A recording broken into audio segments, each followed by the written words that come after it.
Boris Schlossberg, Managing Director at BK Asset Management. BK Asset Management's Kathy Lean.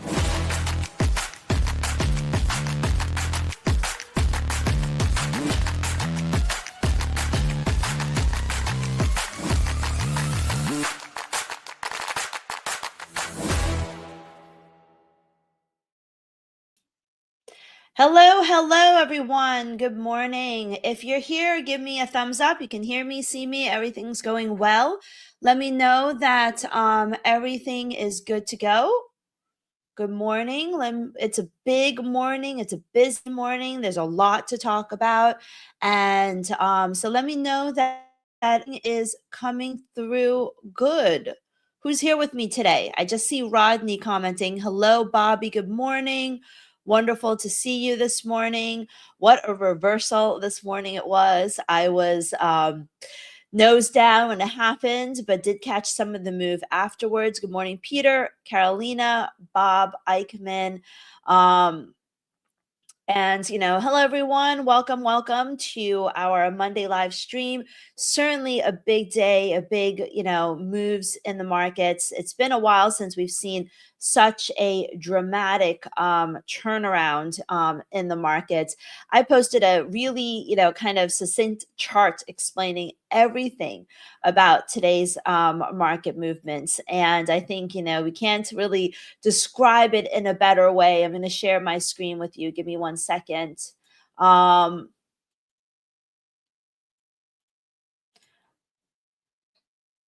Take a look at this. This is basically today's price action explained in one chart. Over the weekend, Trump issued a 48-hour deadline to Iran to reopen the Strait of Hormuz, or they're going to hit the power plants. What was interesting is that there were attacks on the energy facilities in Iran. There were reports of widespread blackouts, so it may have happened. And then right before, the 8th. Maybe it's earlier than that, around 7:30 or so. Dow futures jumped, verticalized 1,600 point recovery after Trump basically said that he ordered the Department of War to pause all strikes on Iran for a 5-day period. And so he says that they're subject to the success of talks. Let's see if we can find this post here. I don't know if someone. I know that here it is. Okay, I just want to let everybody know that Iranian media and Iranian officials said there is no communication. Well, Boris, I'm getting to that. Okay, I'm getting to that. That was going to be after I read that, so I'm getting to it. All right, don't worry.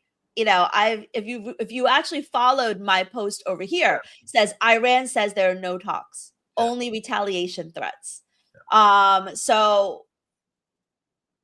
let's see, let's read this. I am pleased to report the United States and country have had over the last 2 days very good and productive conversations regarding a complete and total resolution of hostilities in the Middle East. Based on the tenor and tone of these in-depth conversations, I've instructed the Department of War to postpone any and all military strikes against Iranian power plants and energy infrastructure. So it's not an end to all strikes. It's just an end to postpone any strikes on the Iranian power plant. So first off, that is a very significant comment, because it doesn't mean that the missiles are going to stop firing. The missiles just won't be firing on those power plants. And, as Boris pointed out, and I has posted on my feed, that Iran said, no, there's been no talks. Now, of course, in this post on Truth Social, he did not necessarily say, although he did say, he said that the U.S. and the Iran have had constructive talks. So Iran has said, we have had no talks whatsoever, and that this is only a retaliation to their own threats on West Asian energy infrastructures. So, I don't think that any of this is positive in terms of, is not positive at all in terms of the progression of the Iran war. West Asia, for those of you that are not familiar, is often the term that's interchangeable with Middle East. So really what Iran said is that they had threatened Middle East energy facilities. And as a result, Trump backed down.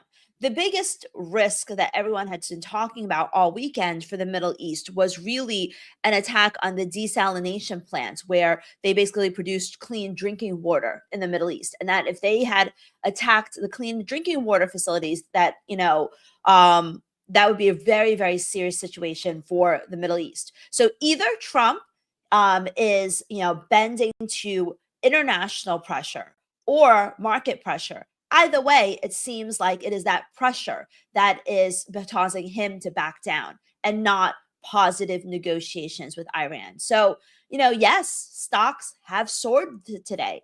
Dow futures, if we look at the 15-minute chart, huge, beautiful, dramatic recovery. And it seems like it's coming back, but I don't trust this move. We're still in the overall downtrend on a 4-hour chart. We still got a lot of moving average resistances. I don't trust this move because it's not really based on anything concrete.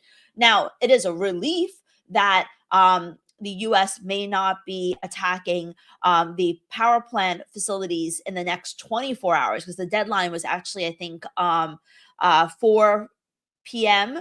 Eastern time on Tuesday. So at least it seems like that immediate threat is removed, but it could come back, right? You and I have all watched this movie play out, where Trump will say something and then back off of it. And so if he's not happy with what the Iranians are saying and their denial of talks, he could come back and say the threat is back on.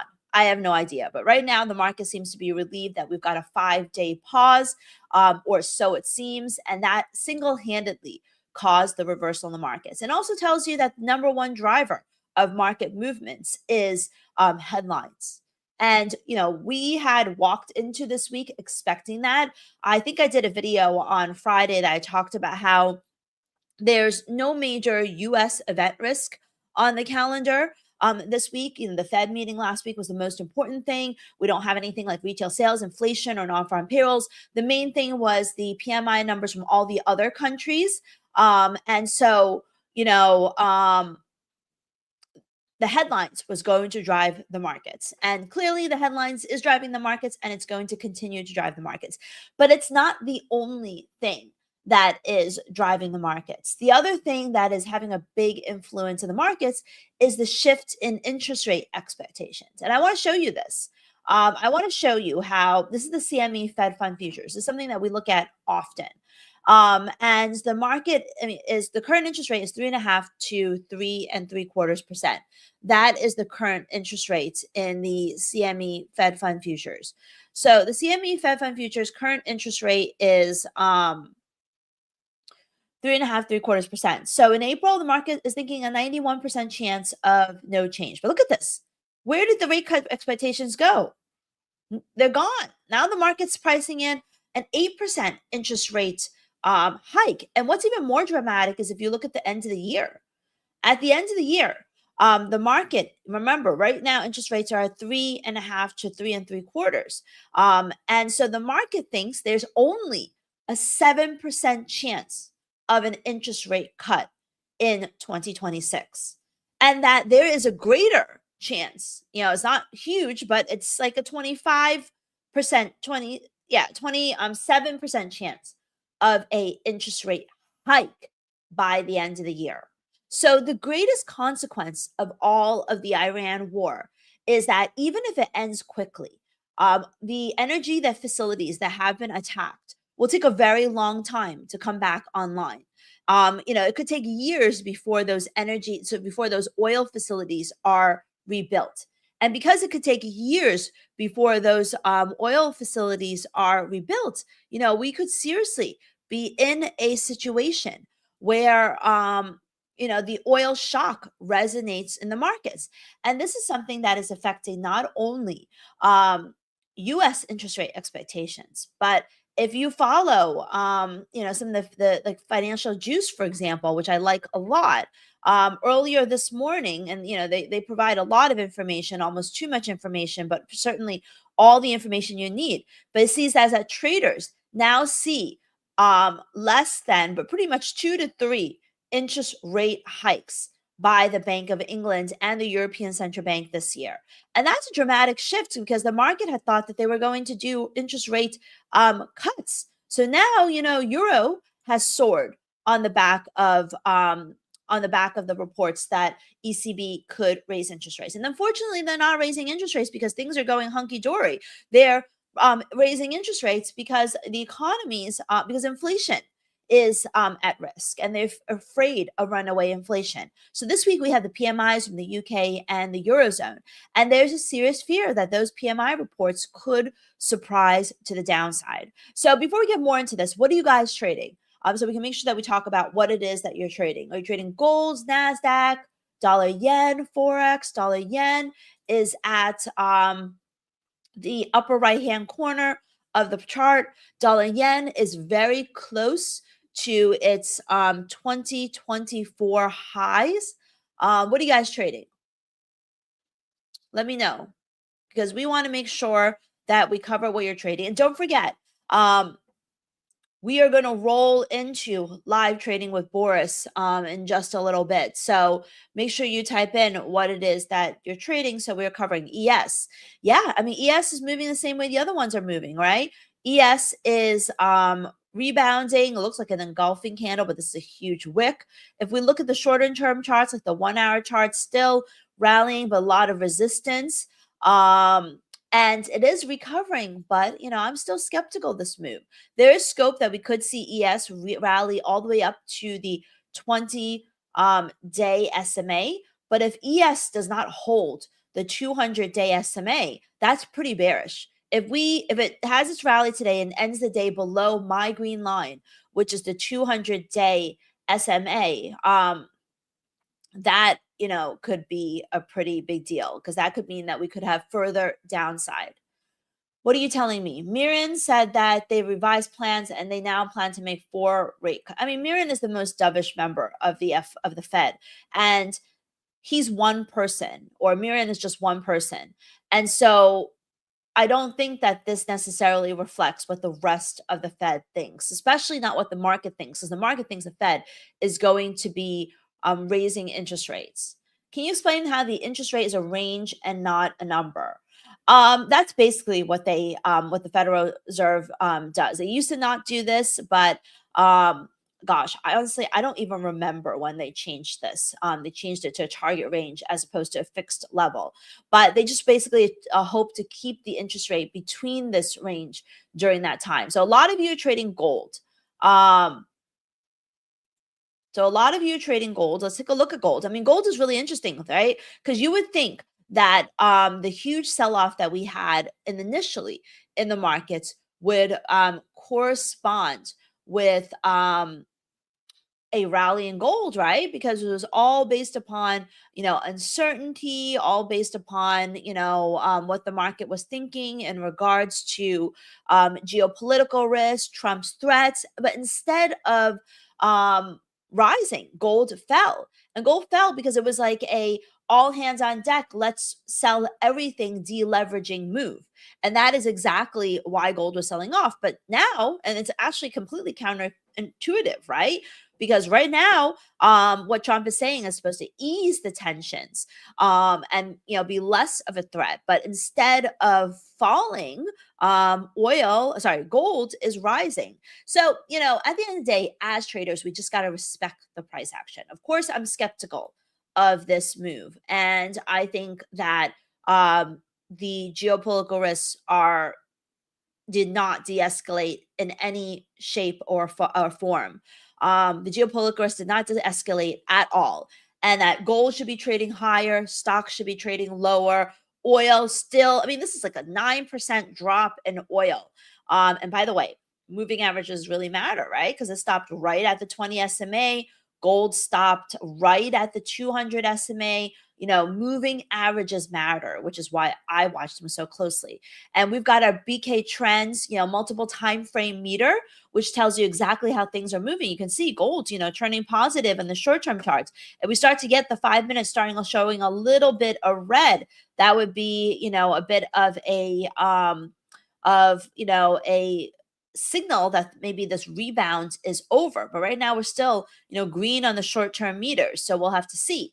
But overall, multiple time frames, says that gold on a short-term basis is still bullish. On a long-term stay basis is still bearish. And then NASDAQ, if you look at the multiple time frame trend meter, is actually looks mostly bullish. So as a trader, what does this tell you? As a trader, it tells you that you can't be fading this move right now. You could possibly fade these levels, whatever it is that you want to do, but you really don't want to fade the move too much until you get some sort of resistance, which may come in around this news candle high here. Or, you could trade the news candle highs and lows. We're very far, obviously, from the low right now. But if we take out the high, that could be quite significant as well. Once again, I don't think that enough has changed. I don't think, especially with Iran denying that there's been any talks, I don't think that any of this is positive. But you'll have to see. We'll have to see how we have to respect the market's price action, even though, I am mostly skeptical of today's moves. I'm very skeptical of today's moves. If you want to get access to the BK trend multiple time frame meters, which allows you to be looking at the daily chart and knowing at a glance what the shorter time frames are telling you, or if you're trading off 15-minute charts, it also gives you a sense of what's happening on the longer term charts and what the trend is on the longer term charts. So it's a really, really great way to look across the markets and see, what is going on, because it does give, a really good sense of, what everything else, how the rest of the market, sorry, I just dropped my phone. How the multiple time frames are moving, and extremely valuable. So you can get this, if you are a BK member or you use our code EDGE for any of your favorite prop firms like Ola Prime, Lucid, Tradeify, Top One, Alpha, and BK Save for Apex Trader Funding. Apex Trader Funding has not ended its 85% off sale. If you take a look at this, it's still going strong, my friends. I mean, they say they put this 3 more days. And you use the code BK Save, you can get access to our trends meter. So you can still save 85% right now with Apex Trader Funding, which is great. Very low cost for those of you that are still just starting to learn how to trade prop. Okay, so now let's take a look at the eco calendar. So taking a look at the eco calendar, you can see today we don't really have much going on. We have PMIs from Australia. Later tonight, we have inflation data from Japan. Now, a lot of this data was from early February, so it's less market moving. Eurozone and UK PMIs tomorrow are the most important pieces of data on this calendar. I think they're going to be ugly. I think they're going to be weak. I think it's going to take the steam out of the euro and British pound rally. We also have US PMIs, which is far less important. But when you got nothing going on from the US, it's going to be a little bit more important. We have Australian inflation data on Tuesday, which should be hotter. RBA is talking about raising interest rates again this year. UK inflation data also expected to be hotter on Wednesday. We do have a lot of UK data this week, even though we don't have much US data. Thursday, we have the weekly jobless claims in the US, inflation data from Japan. And then Friday, we just have, revisions of University of Michigan Consumer Sentiment Index and UK retail sales, which are expected to be weak. So a lot of the data is expected. A lot of the data, like for the UK and the Eurozone, and less so for the US. But of course, it's going to be hands down the market's appetite for risk, the market's appetite for US dollars. I mean, let's take a look at how the VIX is doing. The VIX is it popped and it's retreating. It's actually a huge dramatic reversal. I mean, it rose all the way up to 31. And then off of this whole Trump headline, it's, back down to 23. So it's a pretty big move in the VIX as well. So many Wall Street brokerages continues back to Fed rate cuts, but I mean, they're slow to move. I don't necessarily think that the Fed is going to raise interest rates because I think it's going to be more of a drag on the economy and hurt things more than anything else. But the market is pricing in no rate cut from the Fed this year. So that is a possibility. Any account giveaways, that is something we should be doing. We should be giving, we have a bunch of Apex accounts to give away. And so we definitely should be giving away some accounts, but I'll leave that to Boris to do. Liam asked, what does it mean that Japan is considering intervention in oil futures? I think they're talking about it. I don't think it's realistic because, it's a market that I don't want to say they are a small player in, but I think if anyone's going to have a meaningful impact on intervening in the markets, it would be the US, which is not happening. And so, I definitely think that I don't think you should make too much about it. I think it's more likely that they're going to provide support for their people, I guess, is a better way to do that. So make sure if you want these BK trend meters, make sure that you take a look at a description of things. I'm actually gonna try something different today. I actually would like, if you guys are enjoying what we're doing, I would really appreciate it. We're gonna take an initiative and we're gonna try to put some, Trustpilot ratings onto our BK Traders channel. We have if you go on Trustpilot, this is not us. We have no ratings. If you like what we're doing, I want to start building this up. Please type in BK Traders and let us know. Let the world know. You love Kathy or Boris. You love Boris's Pass the Prop. If you're part of my market timing course and you're really enjoying it, or the Total Edge course, please write a review because this is going to help us, in the long term. That's the least that we ask for you to do. It really makes a difference. So please, if you got a moment, take some time, even if it's like 2 or 3 sentences, we really appreciate that. All right. Any other questions? The markets are really kicking. If we look at dollar yen, it's definitely making the Japanese uncomfortable.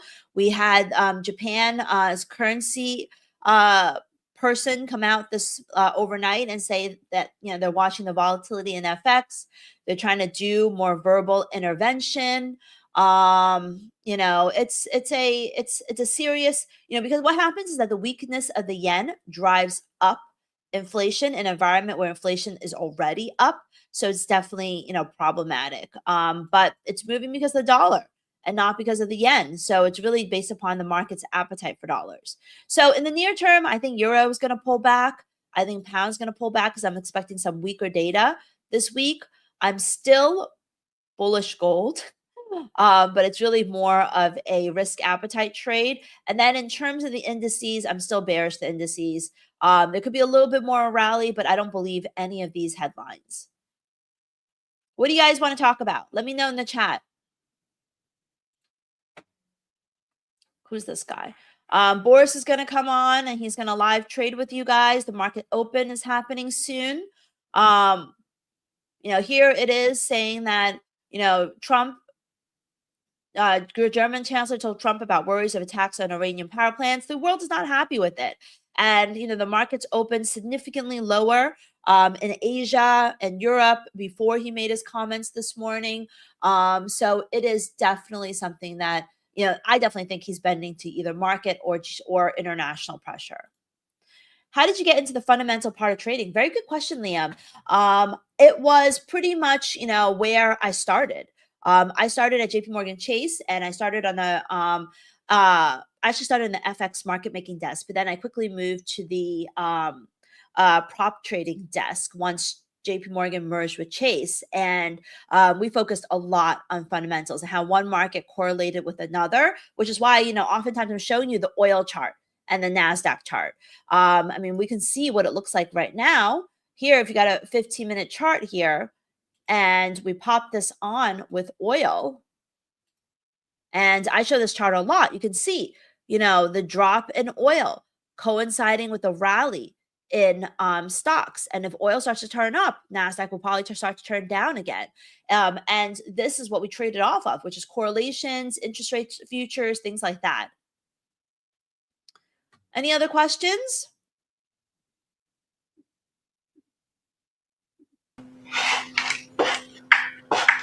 What's that weird background noise for us? Welcome.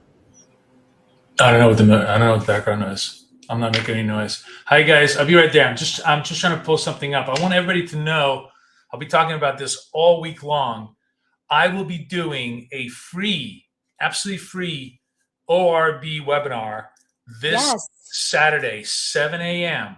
Everybody who's listening to me on YouTube today, if you really want to find out how to trade this and make money and have all the tools at your fingertips, I spent the whole weekend making 5 sets of MT5, MT4 trading view tools for you guys to trade with. I'm going to give them all to you in this webinar if you come join me. So let me just give you, I'm going to give you the link to register right now. And I really hope to see everybody there. All you need to do is register. You don't have to attend, because if you register, the thing will be videotaped and recorded, and you can watch it on demand. So the only thing you need to do is register, and you will have access to this information. It's really, really cool. Yeah, let's try to, let me show you this, show you exactly what's going to be covered. Hold on one second. See if it'll open up. Oh, it opened up in my other browser. Hold on. So basically the topic that he's covering, I pasted over here, is stop watching the charts, let the breakouts come to you with ORB dots.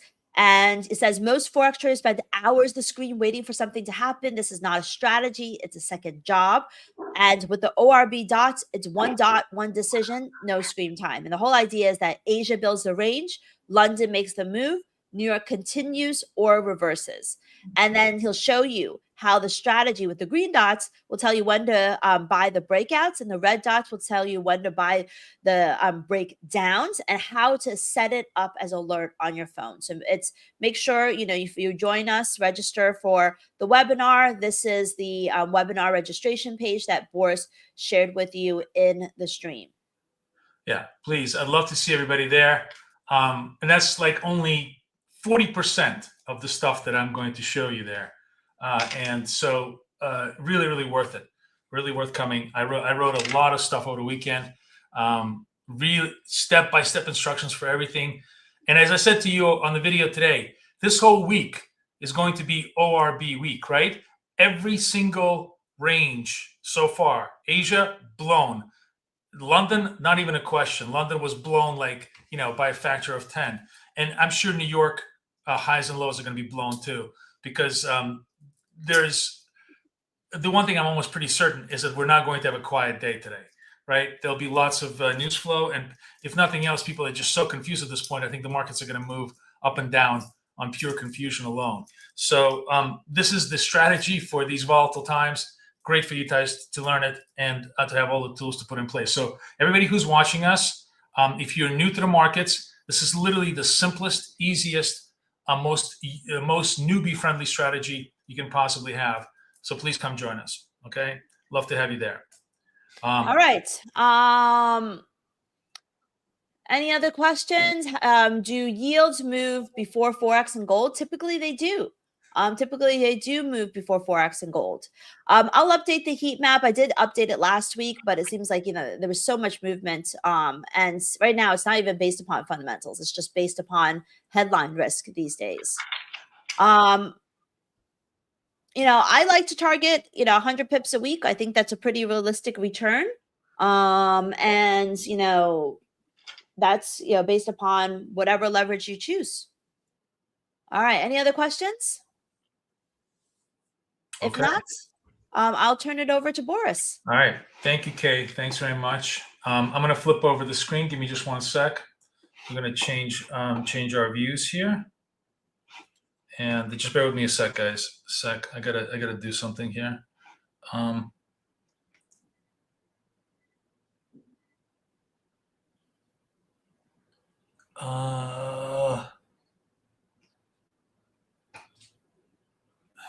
That's RB.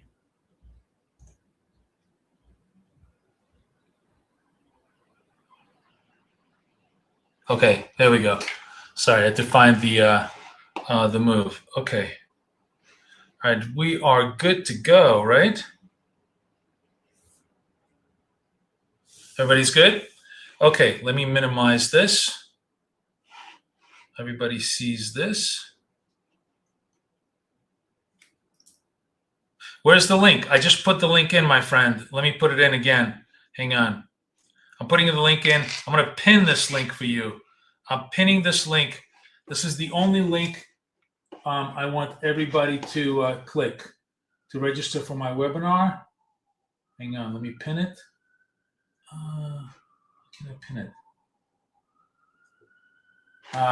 Hang on. Sorry, guys. Bear with me. Bear with me. Bear with me. Bear with me.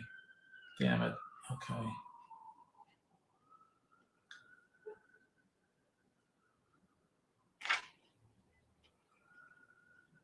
Okay. All right. Link is pinned. You guys are good to go. Good morning, everybody. How we doing? And it's an insane day, right? Just another crazy day in the market. A lot of stuff going on here. I don't even know where to start, honestly. Just there's so much stuff going on this morning. You can see on my right, I burnt 3 accounts this morning. You know, I show you everything, but I did fund the 4th one, and we should have a conversation about. Remember, I'm burning the evals. I'm preserving the fundeds. You see, the fundeds are actually very steady, right? Because the idiocy happens on evals, the seriousness happens on funded, right? Yeah, a bit volatile out there, that's for sure. So, you know, a couple things. It was a very, very weird pre-Trump news flow day, right? If those of you who were trading, it was trading the dots prior to the Trump announcement was actually quite difficult, or at least it was for me. I don't know how it was for you guys. Were you guys, was it smooth to trade from 4 in the morning, or was it really, really choppy? I'm actually interested. Whoever traded, let me know. Give me some feedback on how your experience was. And I had some thoughts about, you know, what was really going on and how you need to sort of structure the dots in this kind. It's sort of weird because it's a excuse me, it's a volatile environment, but it's one of those 1 step forward, 3 steps back, right? Choppy on gold. It was very choppy on NASDAQ too. In other words, NASDAQ was making forward progress and then retracing back, stopping you out, and then making forward progress. Very, very frustrating on a lot of trades. And what I had done, and I think I'm actually I'll tell you what I've done now since then. But what I had done is, my general thought was, you know, we're going to trade the dot. The stop is going to be at the top of the dot. And in a high volatility environment, that's just not enough stoppage. What I did, you know, before when I finally readjusted my positions, started trading a little bit better, is I went to dot prior candle low. So I had to give myself more than just the low of the dot candle, but the low of the prior candle. I had to give myself that extra room. And sometimes that extra room was actually quite a lot of risk. So you're coming in to trades at this point that are large risk. And then now my opening play, my stop and target bracket is a $200 stop on a 1 contract position. $200 stop. That is a 400 tick. What is it on the ticks? Jesus, I forgot. It's 200 ticks target, 400 ticks stop. That is my opening gambit. If you don't want to do that, don't trade. Right? The good thing is when you're hitting them, you're going to make $100, $150 on a trade. You're also going to lose $150 on a trade. But as long as you are trading just 1, no more than 2, you are okay. You know, your max stretch is maybe a $300 loss on a trade, which is a lot on a 25,000. I'll grant you. You don't want to be there more than once or twice. And if you're going to lose that much, you absolutely have to move over to the next account to be able to trade. But if you're not willing to have a $200 stop, you can't trade in this market. You might as well just set money on fire. The irony of the whole thing is, if you don't have a lot of money to give up, you will almost certainly give up a lot of money, right? That's the irony of the thing. There's no such thing as tight stops in volatile markets. So, for those of you guys who are considering trading, my recommendation is to trade the evals right now, because those are the best kind of practice evals. As a matter of fact, you know what? Let's go buy. I burnt these 3 evals, kind of putzing around. I am swinging around my fund that's trying to get the last 2. Well, this one to 26, and then I have 1 more left. And then, as you can see, I funded a new one, so that's going to roll up into the funded roll to just move them along towards our profit targets. But given the fact that it's just so volatile, and really at this point on the eval side, unless you're doing one and done, and I'll tell you how I did my one and done in just a little bit. I think you have to trade with a 50,000, because you need that $2,000 of drawdown just on for one micro contract. You need $2,000 worth of drawdown as leeway to do this. So let's go. I'm going to go buy some Apexes. Right, I'm going to buy another 50,000 Apex. It's only like $19. Come do it with me, because where's this? Again, I don't buy end of day. I buy trail, because I really don't care. We should be able to make money on the trail, but you can buy end of day. Make sure you use BK Save. All right, I'm going to take this off screen so you guys don't see my credit card info. And we got about 5 minutes, so it should set me up. And we'll trade the eval. Just, I think it's good practice at this point. Okay, good job. It'll take a second. We'll, it'll set up. We'll trade the eval. So here's the reason why I like to buy Apex in this kind of environment. It's $19, right? Lucid is a great deal, but it's $65. Your chance of you're either going to win or burn it, right? Chance of burning is 50-50. So the expected cost of Apex is like $10, right? 19 times 50. Whereas at Lucid, it's going to be like $37. So it's just not worth it, in my opinion. Because this isn't a steady as you go kind of a funded thing. The other thing that's good is, of course, on Apex, we can do a single trade fund. And I'll tell you what I did with a single trade fund. This is, by the way, I don't think I'm going to do it here today unless we have another piece of news. But in a day when you have Trump headlines, right? Any kind of Trump news, when you have something like this, right? This type of price action, it is actually incredibly easy to do single trade funding, because all you need to succeed in a one trade, one fund type of structure is flow, right? We need unidirectional flow for nothing more than 30 points. I actually screwed this up because I forgot that I was trying to do, you're supposed to do 2 NQs, 156 ticks, no stop. And I did 1 NQ. So what happened is I actually did 25,700. And then I was like, you know what? This thing is going more. And I went in second lot, and the second lot went another. So basically, I actually did twice the work. The thing went 70 points because you see, these were a couple of 100-point candles. All you're looking for is the confidence that once you get a dot, there's going to be like a 30-point extension, one way or the other, or 30-point downside extension.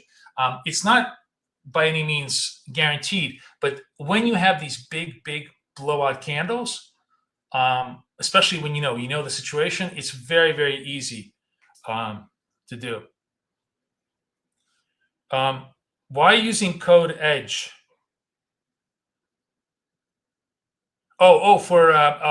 Sorry, for Lucid. I'm sorry. I thought you were talking about, yeah. Okay, that's great. Yeah, Code Edge gives you really good. No, Lucid is great. I'm all for Lucid. You guys should definitely get it. I'm just, I don't want to. We only have room for one broker on the panel, and I'm going to trade this one broker today. I'm going to trade, as always, trade Apex with you guys because that's our guys. But me, my guy.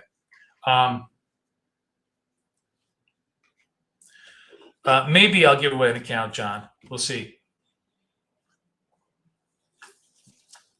I haven't thought about it today.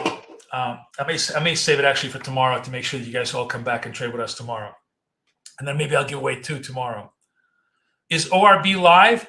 ORB is live, but I have not been able to. What I'm going to have to do, unfortunately, TradingView is making it impossible to do an API update. So what we're going to do is, if you want it, I'm going to be doing a global email to everybody who is a coaching customer, a live coaching, like a real coaching customer or a lifetime customer, with a form update. And you're going to have to fill out the form. And if you fill out the form, that I will assure you that I will enable you. But it's the only way I'm going to be able to get everybody on board is if you yourself volunteer for you request the ORB. Because it's just too much work to update everybody like this, right? I can't do it programmatically because TradingView just makes, they're being real assholes about locking you out. So we will have to do it this way.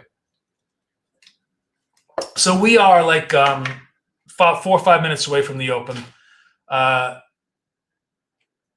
We will discuss the ORB strategy, of course. You can see. Look at this is the London session high, London session low, mid, and this is where we're trading now. We're clearly so far above, but we're going to set up new ORB level, lines from 9:30 to 10 o'clock in New York, and we'll see where those go. And that's how it's.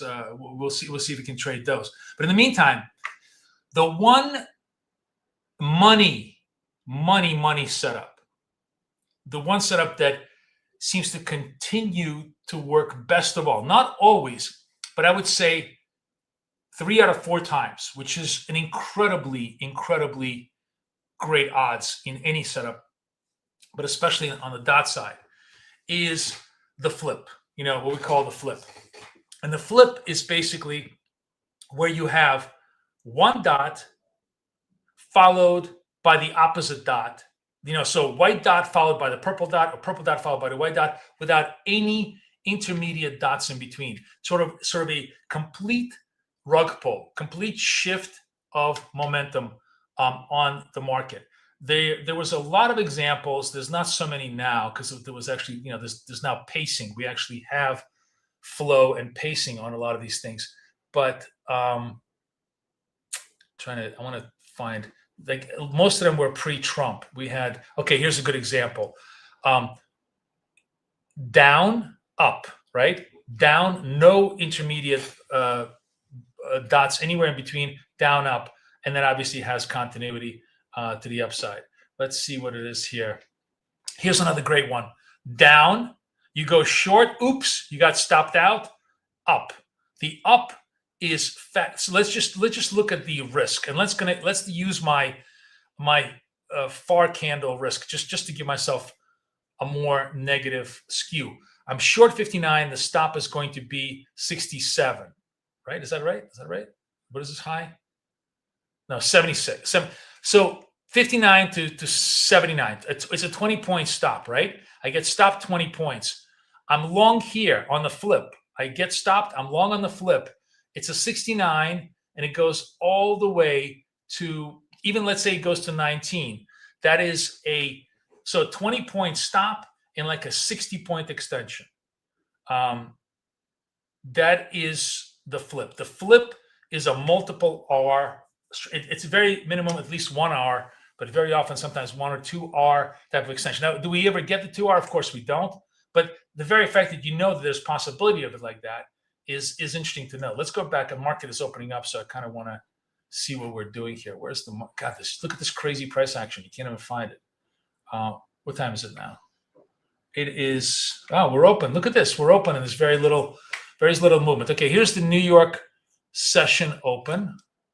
Right, why is my New York session not open? Here's the New York session open, right? Why is the New York session open at 8:30?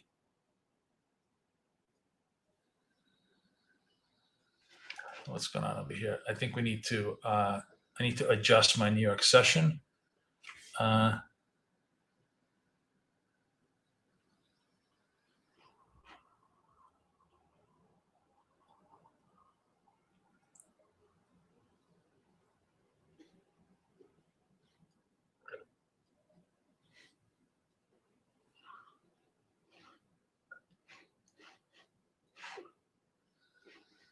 Wait, what's going on here? What just happened? Oh, here's New York. Wait, what did I just do? Let's screw up my New York session. 8:30, 9:15.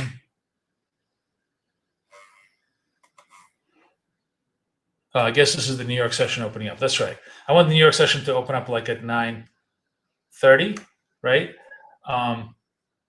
Yeah, here's the New York dots ORB putting us there. Why is my New York session not printing?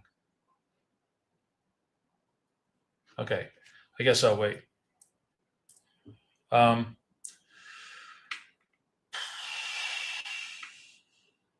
Wait, what's going on? Why is this? Hang on. Yeah, okay. This is, I guess, this is New York, right? 5 minutes into it.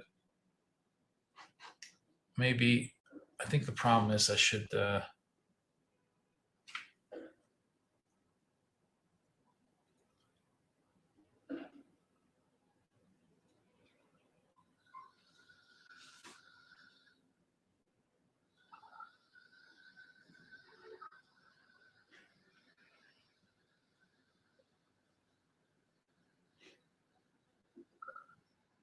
I'm just trying to see what this thing is doing for me. Okay, this is New York. Okay, fine.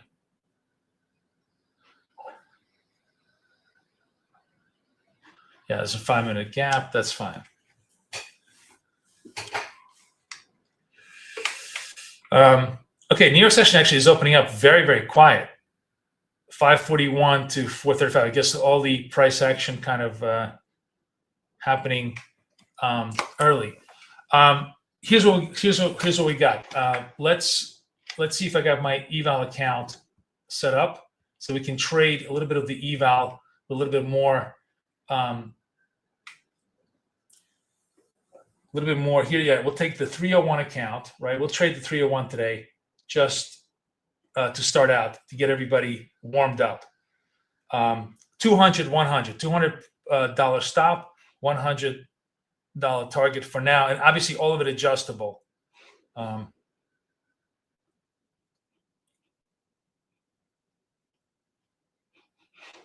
going to relog in to Tradeovate.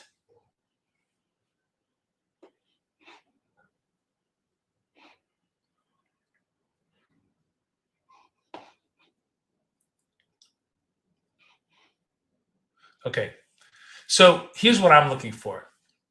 I told you that the flip, purple dot to white dot, that's like our strongest trade as far as the the ability to to find ideas. So we will we will look for that as we can. New York session opening range starts at 9:30, closes at 10, and we'll see if we can get that organized as well.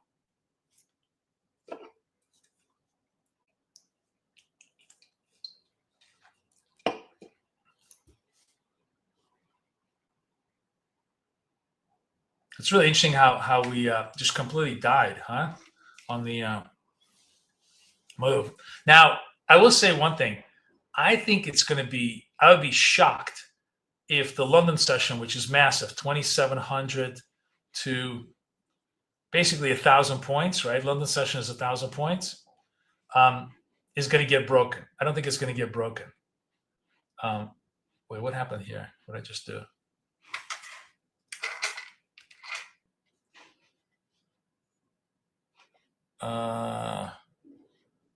Okay, let's undo this.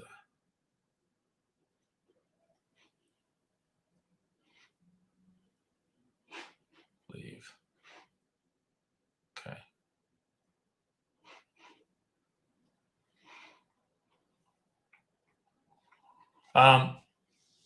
Okay. Markets are kind of coming in.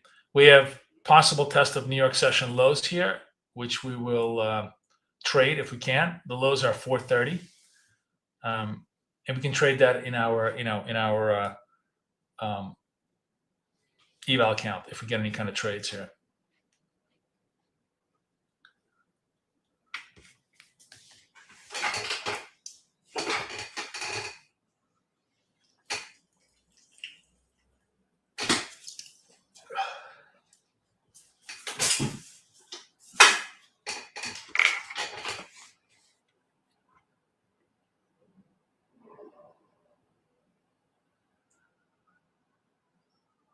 How's everybody doing? What do you guys trade this morning? What did you guys trade? Did you trade last night? I'm just curious. Is everybody just watching the markets? Are you guys getting shellacked? How's your experience been? Everybody's super quiet today. Nobody's talking at all. Say hi to me at least. Give me a +1. Tell me you're alive. I want to see somebody having a pulse in the room today. It's been a crazy day and nobody's talking.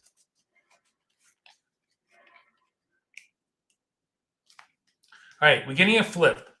Not the kind of, not the perfect flip because obviously there's dots in between.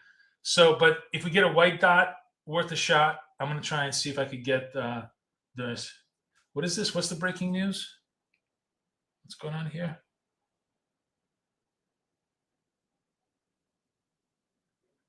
Oh, some religious senior leader. Okay, doesn't matter. Okay, we got the white dot.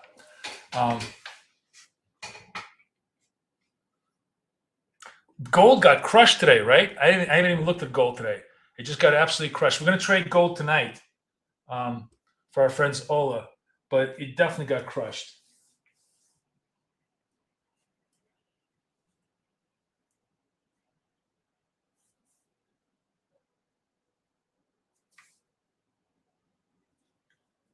Order book looks thin. You bet you order book looks thin.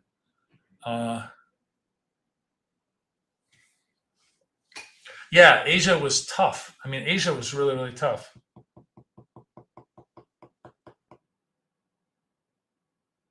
For all the volatility, it's actually kind of a very, very hard market to trade today. Yeah, then it went up through the roof on Trump's tweet.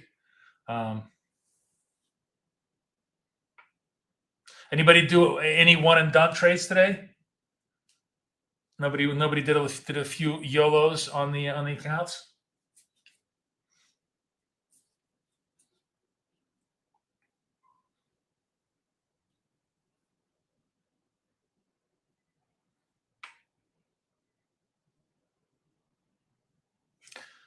All right, I'm watching. I'm trying to see if I get a. Still not really getting the white dot.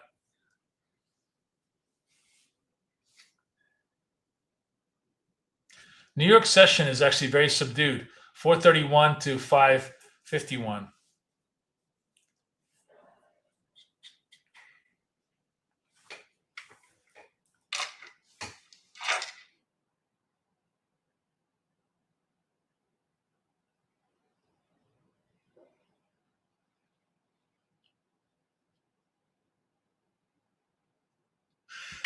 The thing that really required a lot of patience last night was taking a dot, getting stopped out, waiting patiently, taking another dot, to getting another stopped out, and then finally on the third one, really getting a good run. It's it was a very, very it required the patience of Solomon to be able to trade it the way you needed to.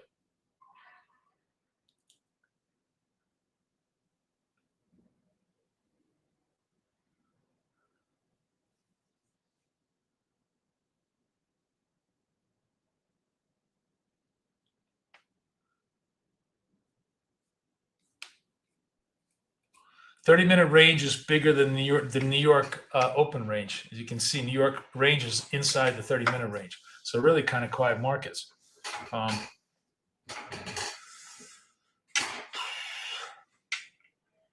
What do you guys think about the whole Trump thing?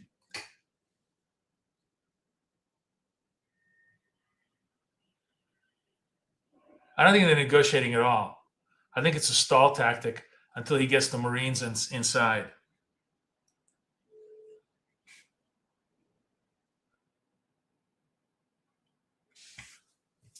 Feels like the market at this point is kind of like it's really not a taco.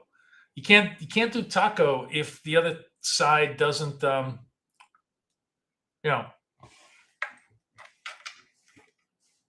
doesn't stop.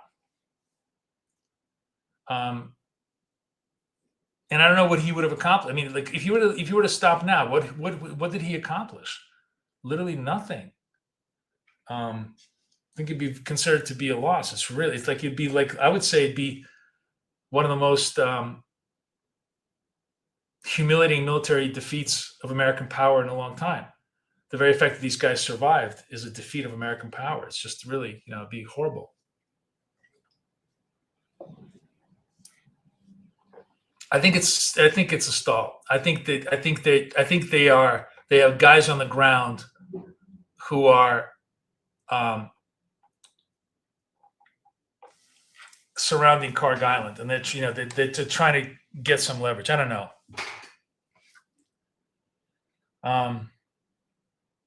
Oh my God. All war is a war crime. There's no such thing as a war crime, guys. All war is a war crime. Iran has been committing war crimes literally every single day. Okay? The last thing you give a shit about in war is war crimes. You obviously don't do it intentionally, but blowing up electricity is hardly a war crime.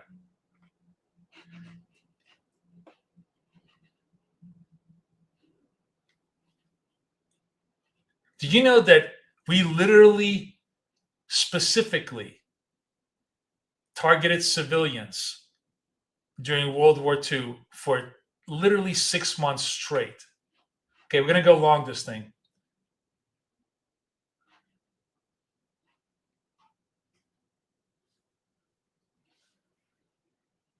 It's an oxymoron to say war crime.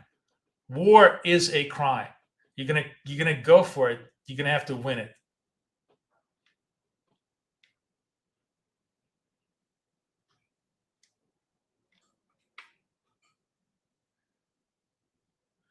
Yeah, I think so, but we'll see. All right. Anyways, here's what I'm trying to do here with these dots, which is very, very wide, and this is why I'm trading the evals, because you got to give yourself so much room to breathe. You can't use the dot as your stop point in this kind of volatility. You have to use the candle back, right? Like this breaks down here. Obviously, we're absolutely wrong. But in order to survive just look at this, the 30-second retrace and decline, I got to be all the way back there. That's my only, adjustment and tactic right now. Now, we're trying to see if this is a swing to the other way, or whether this is kind of a pump and die situation, which has been happening a lot here. As I said, because the price action is just so schizophrenic, we've had a lot of discontinuous moves where the dots have just not been as good a signal as they would be on a normal day. But what you need to do in that situation is not give up. Obviously, stop out if you're wrong, but be patient. As I said, lose one, win big. That's literally the structure of price action these days. You just don't get a chance to win one continuously, because the flips are very, very wide back and forth. Like, look at this. We're up, we're down. Every breakout is a fake out these days, and you just have to grin and bear it if you want the strategy to pay off. So the two things I'm doing today is staying wide back and staying patient, not letting this thing rattle me.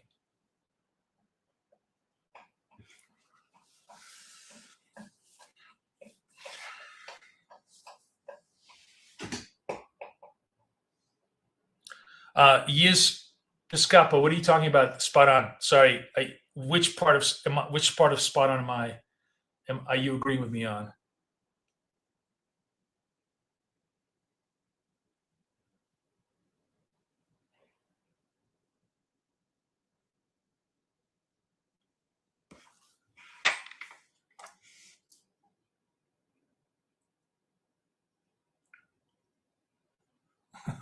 I said a lot.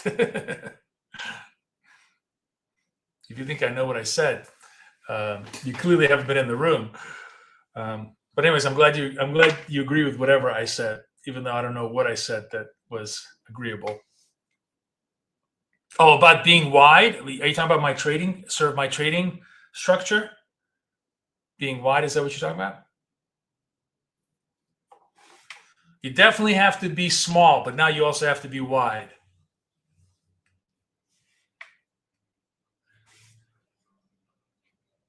Oh yeah, lose one big. Yes, that's literally you have to, if you don't have that in your mindset, you're just never going to survive this market. This is not a market that just says, "Oh, here's a profit, here's a profit, here's a profit." It doesn't give you lots of small positive hits. This is the Russian market, where life is hard and then you die. That's how you got to look at it.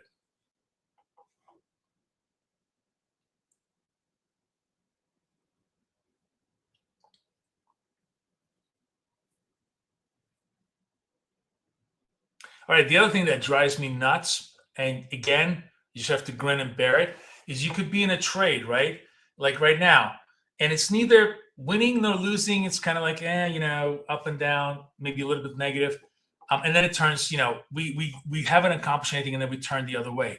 And even though you're like, you know what, this could be a fake purple, you have to respect it. If it gives you the opposite signal, you got to stop and you got to go the other way.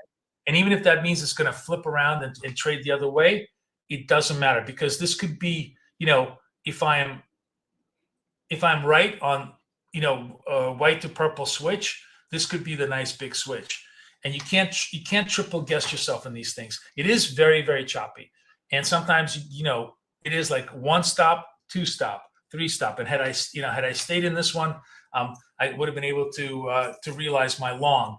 But it doesn't matter. You got to take the structure as it comes, because if you do miss the flip, you're going to be really pissed.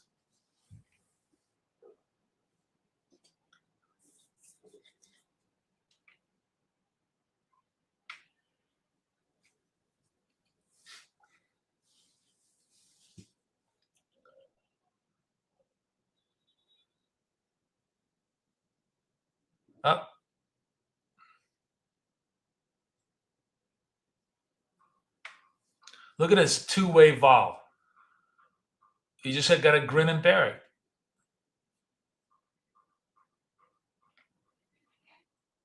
And that's why I said you got to do this on the eval account right now, because this is a lot of, this cost me $1.30, not a lot, but $1.30, right? Of just grind. I ground out $1. I lost $1.30, 130 on this grind. Now I'm flipping around 2 candles back. I may lose more. It may just grind out a little bit more. But it looks like, we're trying to hit New York session highs here at least. We'll see if we do.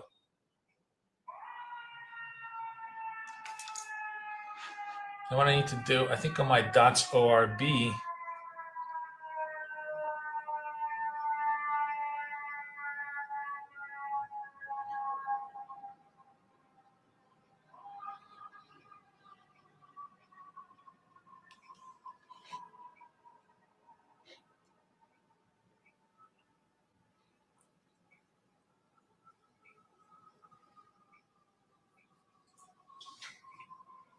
Oh, I know what this is. I want to put this.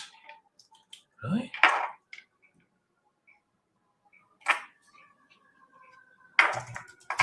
16, is that right? What's going on over here?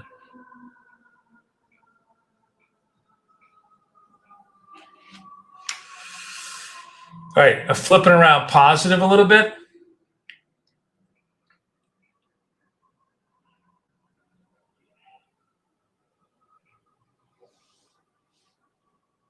I don't know why this is not showing me New York session highs. Something with I went to the UTC structure and I can't get myself organized on like it. The side arrows are correct. Yes, fire truck.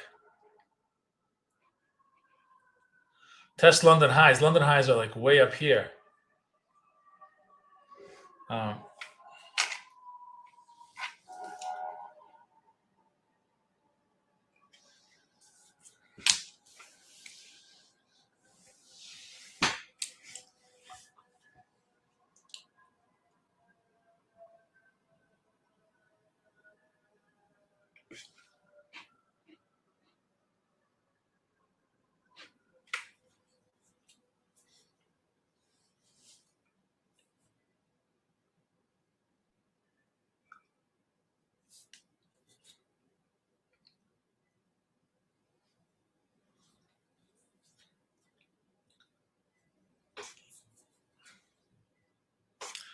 Any more news anywhere, or are we just kind of twiddling our thumbs? Let's see what.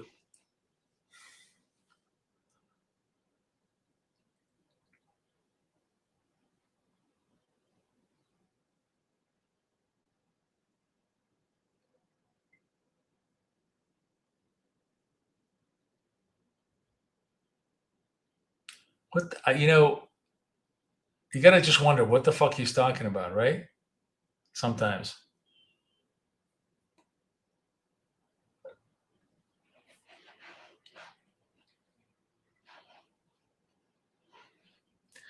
All right, he's really pumping it. Maybe the market is going to start listening to him. I'm going to add to this position. I'm going to add to this dot. I'm going to stay behind here. Let's see if we can press our trade here a little bit. See if we can make fresh session highs here. Run it maybe through the 600s at least.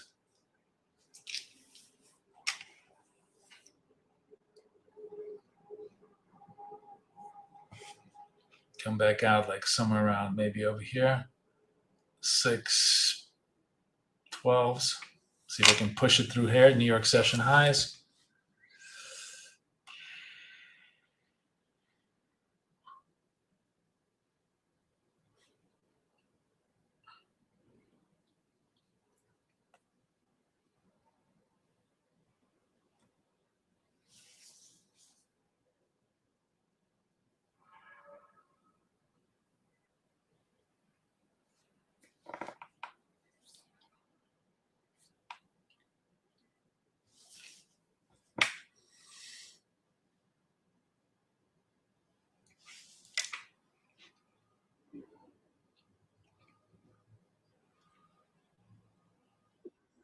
I took off one just because it started to slip. I'd rather just lock in a little bit of profit, come back over here underneath here, trail this out. It's either going to work, not work.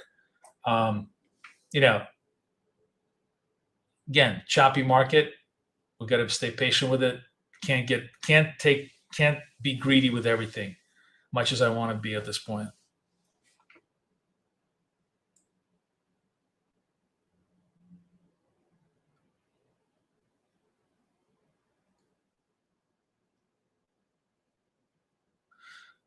Really? UTC offset is working. Is just so UTC -0. You still need to use Chicago time for the sessions to print correctly. You know what? Let me try this with you, and let's see maybe if you're right. Yeah, I'm going to stay here, see if I get a little bit more, but we're clearly weakening on the move here. Let me see. I'm going to go to, let's do this. Where's the times? Okay, So let's do ETC 0. Asia will be, let's say we're going to do Chicago time. Let's just see if I'm right. 17 to 155. And then we're going to go to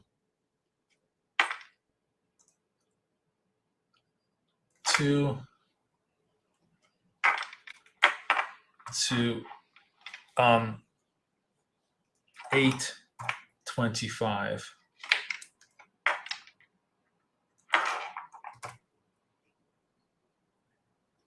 And then we'll go to 8:30.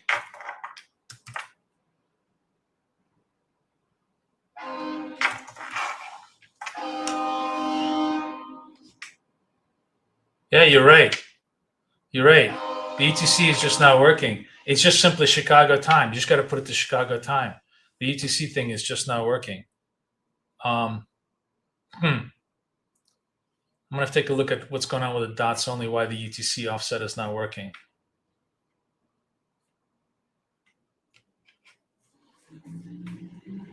I wonder if I could just simply just code it for Chicago time always and just leave it at that. Or maybe what's happening is that TradingView is adjusting UTC individually on everybody's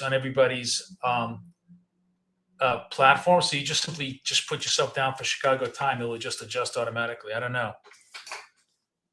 I don't know what to tell you. All right, we're going the other way. We got a short. No, not yet.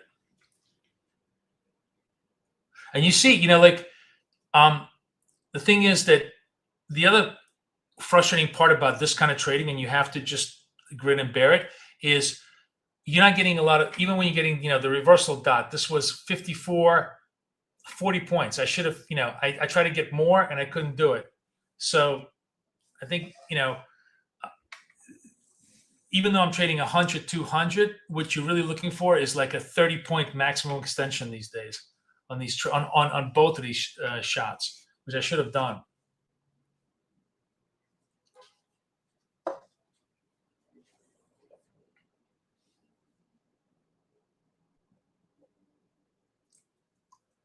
Back to bleeding a little bit on the eval. See if we can get a better, stronger run here. So on the ORB is actually correct. See, for some reason, the ORB is setting itself up. This is the right time. It's setting me to 9, and it's going to show up at 10 o'clock range very soon. I'm hoping. Let's see. We'll see if it prints the ORB properly.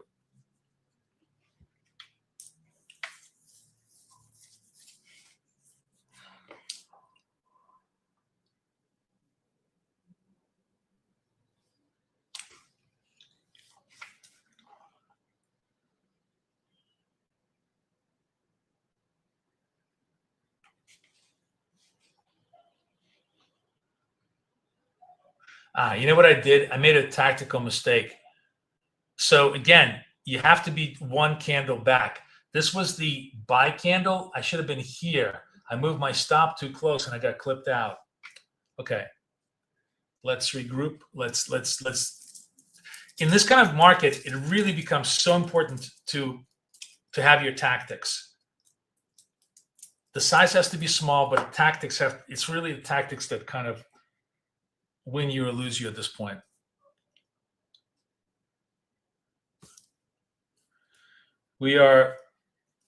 Let's see this. If hopefully this is going to print the 10 o'clock bar, and then I know the ORB is working okay.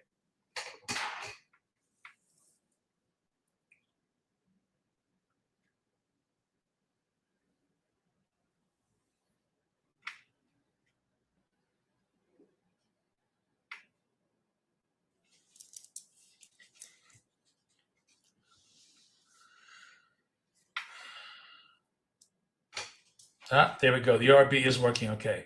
I'm going to buy this. It's actually ORB break and a white dot break. And we're going to stay underneath here, right over here.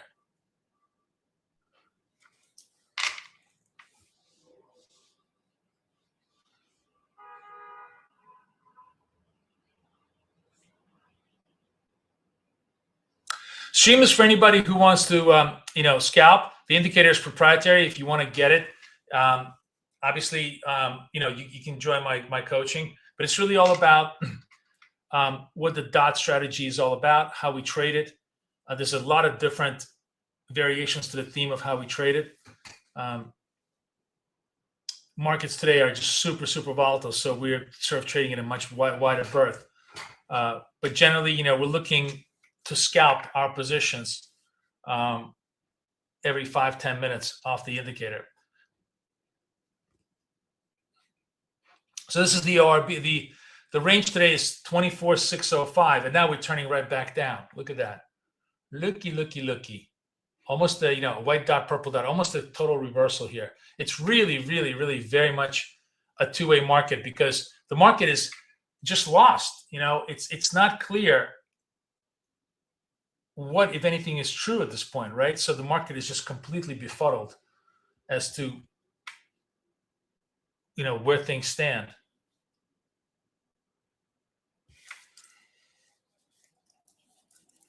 So neither side has any real conviction, and that's why we're getting so much two-way flow. And we get that. It's very tough for us because even though we're getting breakouts, we're not getting continuity. We're just getting retraced a lot. But all right, so far the dots are holding. 59 seconds left. Still haven't cleared that upper level of ORB, which is 2605. Which is what we would need to do to confirm a New York open range break.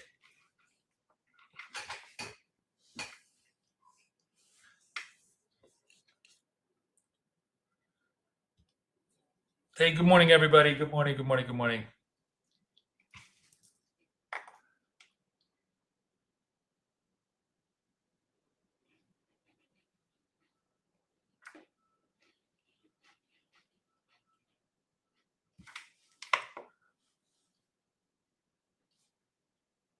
So still staying underneath the New York ORB right now, the highs. That 600 seems to be capping things for now. But we just broke through it, broke through the upper end. Where's the VWAP? Where's my VWAP? What's going on over here? Is VWAP all the way up or down? I can't even tell.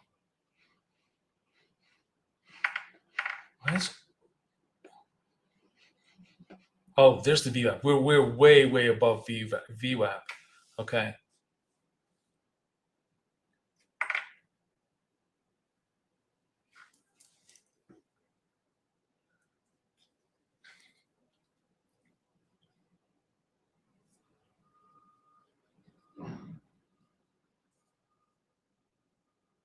Yeah, down. So we're above. I just want to know where we were. If we're above VWAP, so we are. It's such a crazy day today. It's almost no rules, right? Because of so much vol prior to it.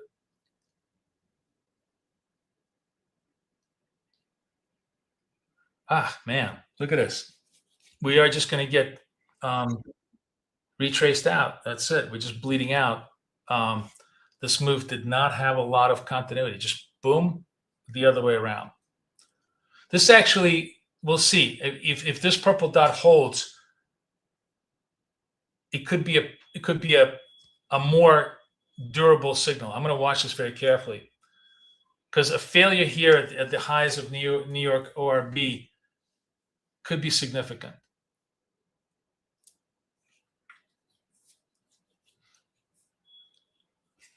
All right, 12 seconds left. 9 seconds. Big candle.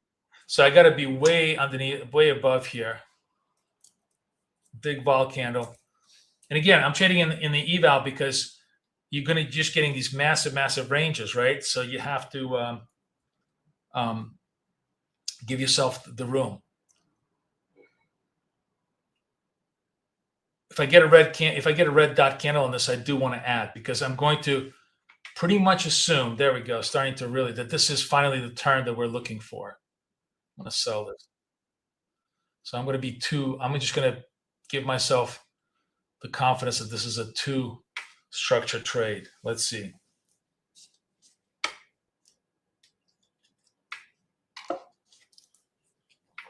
As I said, we turned away from the New York session highs. Very minimum, we try to go for the mids, but we might go down all the way to the lows on a turn here.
Trying to see if there's any more news on the on anything going on.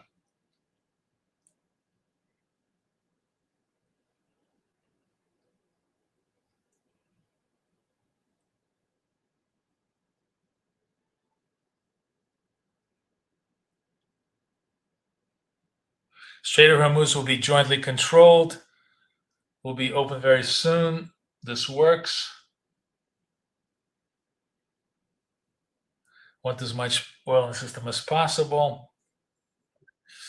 Oh my God.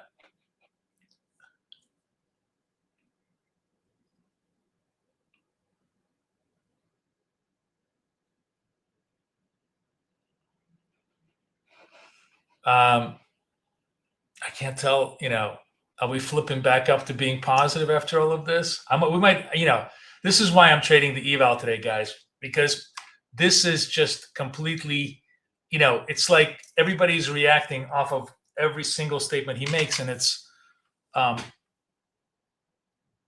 one unclear statement to the next, right?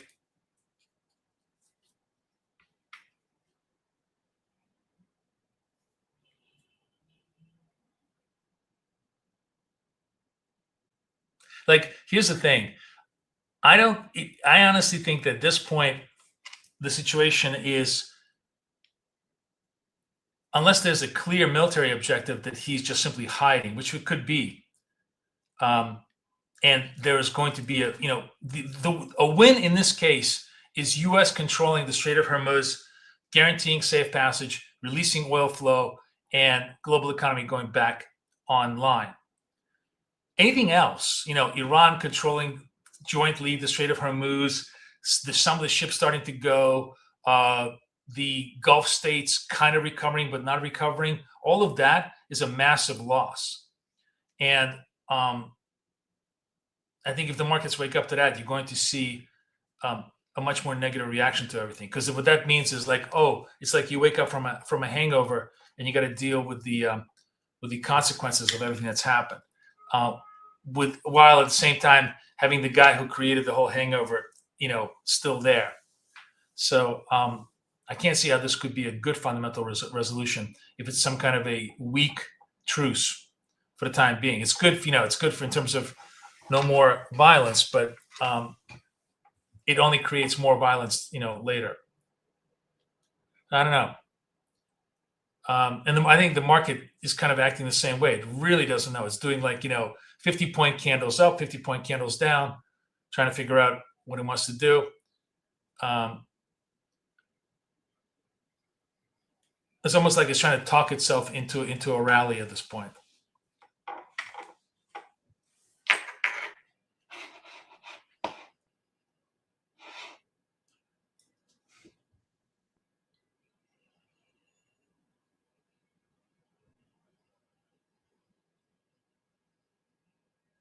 Liquidate your account, meaning you just burnt it, George. You just the the up and down yank jobs just finally got you down, and you were like, okay, I had enough. I'm not going to. You got burnt out.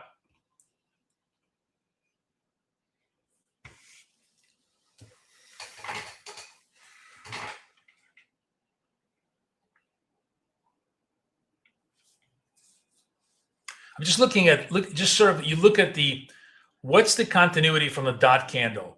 51 max continuity is like 20 points max, right? It's just very, very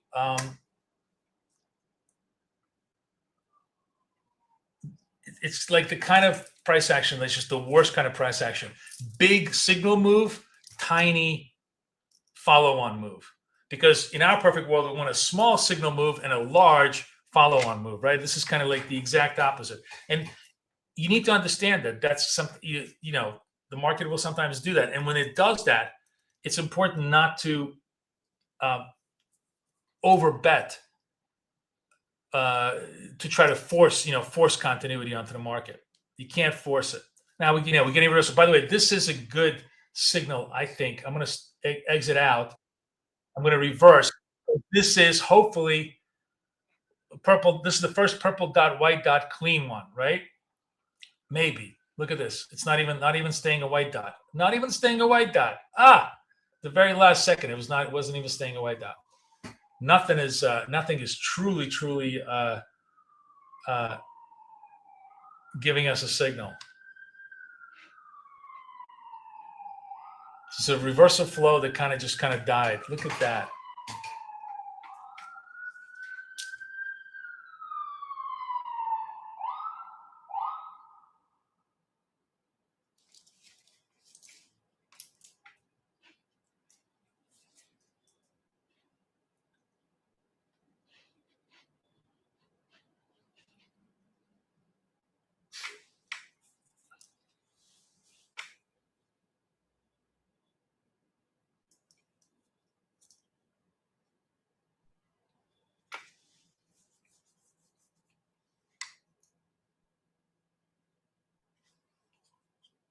The 600 is really capping it, but I feel like if they're going to break the 600 to the upside, it will start to moon.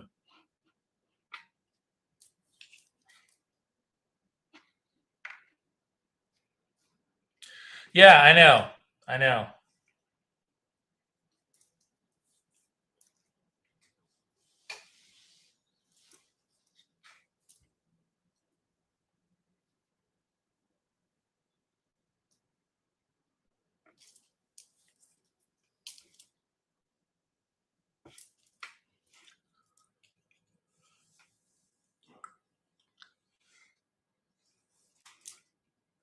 So first half hour of the market, sort of a chop up, right? Chop trend up. Okay. Finally, I'm getting a dot. I'm going to stay on the dot and see if we can expand this move a little bit. But this really, this bled us out badly. I said we're going to stick with it, but, every one of these things was just horrible. This is, though, the first purple dot, no red dots, white dot move, which is where we want to be. Oh, man. And it's going to reverse again. This is just going to reverse again. I'm putting myself underneath here because that's pretty much where, it's 2 candles back is where I want to be.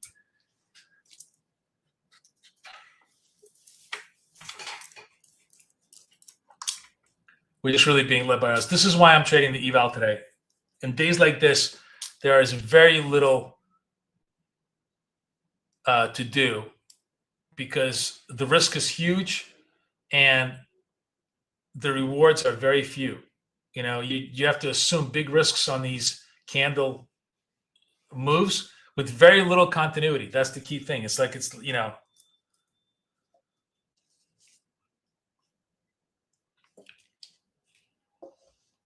almost time for the Costanza trade where we fade the dots.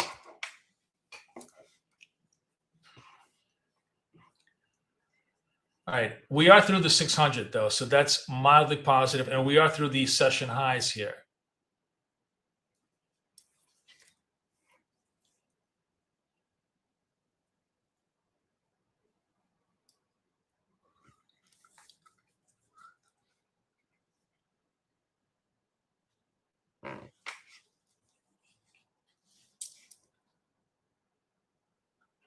See if we can get some movement here. All right. Through the session highs, 3 seconds. I'm going to add to this position. And I'm going to exit on the next dot out. If I get one more dot higher, I will exit on that dot. Let's see if I can get a dot out.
New York session high, ORB conference. Sorry, I had my ORB settings all messed up. So now I'm just trying to see if I can get a dot out.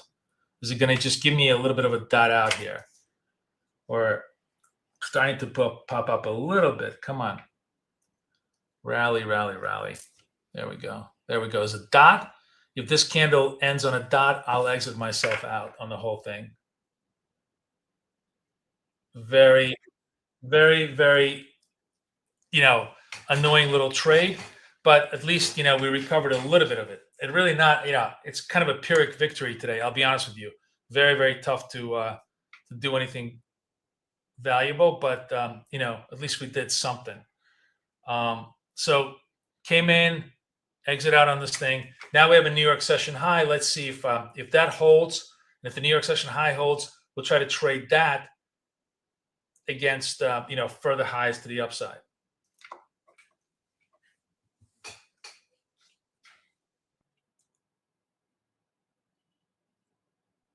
I think you're right. Who was it? I think it was Ben or somebody who's saying that the UTC just simply doesn't work. We have to just use Chicago time. I think that's the key thing.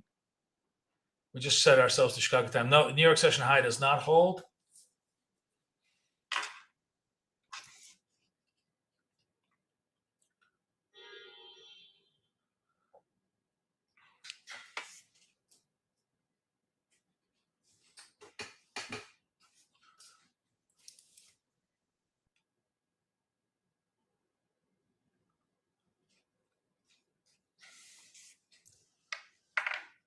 The sell trade here, the reversal trade, is if it closes below 30 on the point of control.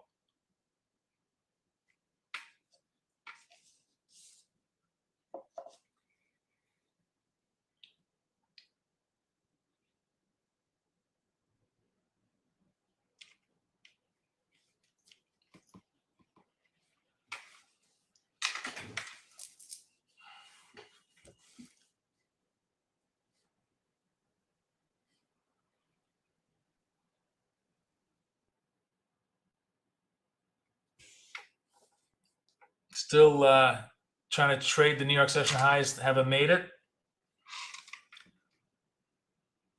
We're going to trade it only if it makes a fresh New York session high, or if it breaks below. So it's got to break below 30.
New York session high.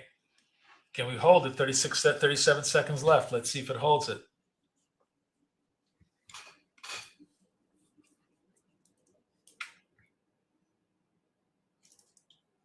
Who is it? Astrology. Did you say we're going to run the London session high? We're getting close. London session high is 765. So that's it could be a nice run for us if this works. I'm going to start buying this. Sorry, guys. Okay. All right. I'm going to be long this against stop probably over here into the trade. New York session high. Let's see if we break higher. I'm going to try to exit on the next New York session high if I can.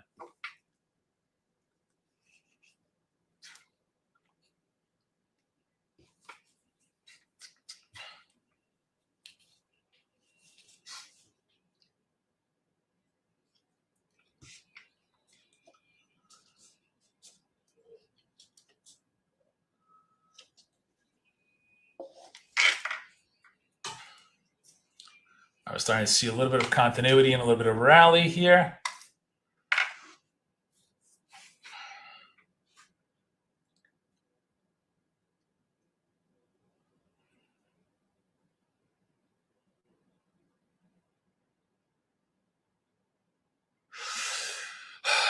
Okay.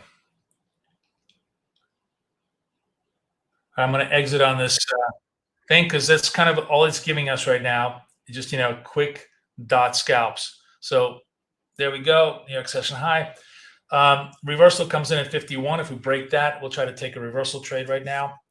But it does look like it wants to go a little bit higher, maybe to the 700 level. Finally, once it kind of broke through that 600 level, it did finally establish a little bit of a move.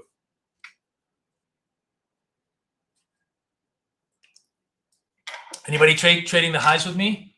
Anybody taking the highs right now?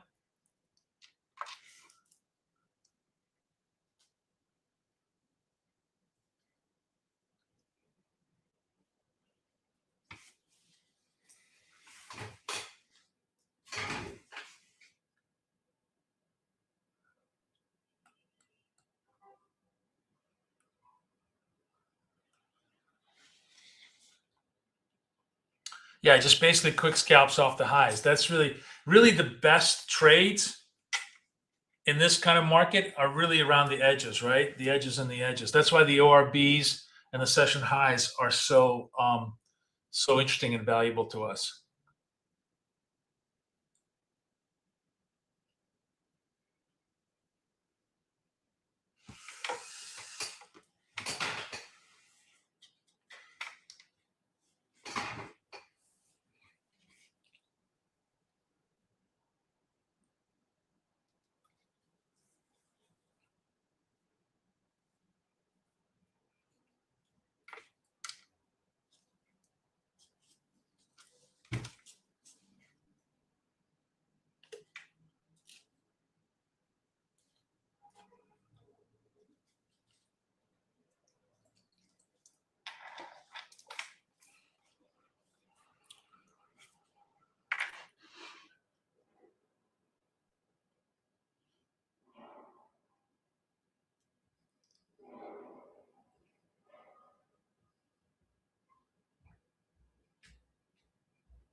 All right, finally topped out a little bit on New York session highs.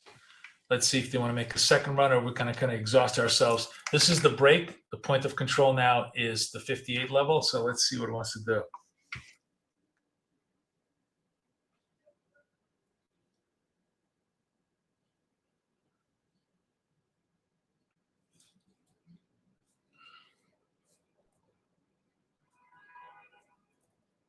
But, if you look at the price action today, the only two really good trade, the New York ORB high here failed, but this one succeeded. And then the edge trades, like all the edge trades were the only ones that had clear unidirectional moves.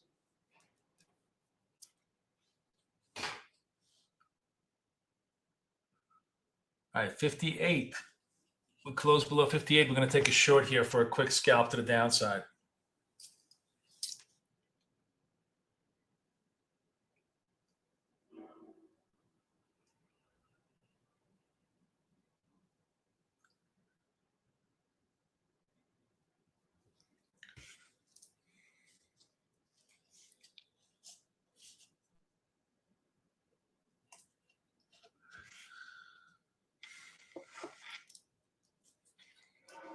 All right, breaking through the 58s. Let's see if we can hold it. 8, 7, 6, 5, 4, 3. Sell. All right, we're going to be short this against the second candle over here. Just a quick, let's see if we can get a quick move over here, quick scalp.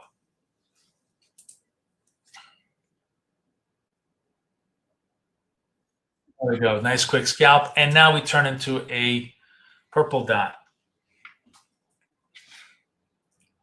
See if that holds. 33 seconds left. This is going to be the last trade for me, guys, because I got to run. I'm sorry. It's just a crazy morning for me. I'm going to be trading gold with you tonight, guys. So please come trade with me for our friends at Ola. I'm going to show you, and I have like a whole bunch of stuff that I'm going to preview for you guys for the ORB webinar with MT4 tools. So I'll be showing you off all those tools in the webinar today. If you're an MT4 and you're trading, CFDs, it'd be really, really cool. All right, we're going to take one more trade here on this purple dot against this move here, and let's see if I can just get a little bit more to the downside here.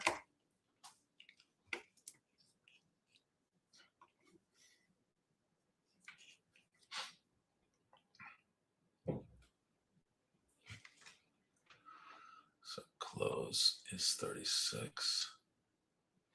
There we go, and we got it done. At least we recovered a little bit of dignity, if not a lot of P&L. But it was a very tough morning.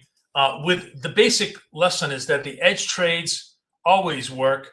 The rest of the trades can be very, very tricky in this two-way market. So that was actually probably probably a really, really good lesson for us.